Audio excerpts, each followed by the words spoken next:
করতেছে। সেই তো জিজ্ঞাসা করতে পারবো না। দেখ বারবার ঘুরাই দিচ্ছে, এরকম করে ভালো আসে না। আমার মা না এখানে ঢং করতেছ, যা মুখ করো তুমি। ভিডিওর মধ্যেই বলতে লাগে। হ্যাঁ, সব বন্ধুরাও জানো ছেলে এখানে চাম্পি মারতেছে, পরে কেমন করে। বন্ধুরা দেখো আমাকে কেমন বলছে। বলছি ঠিক আছে বলো।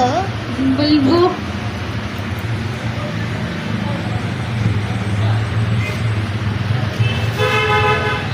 লাইটটা একটু বাড়িয়ে দিলাম। এই যে এখানে কি বারবার গায়ে ঝমড়ি খেতে। সাদা হয়ে গেছে মুখটা। না আমি এখানে লাইটটা বাড়াই দিচ্ছি তো তাই হয়ে গেছে তো, মুখে ঢুকাবি নাকি ক্যামেরাটা?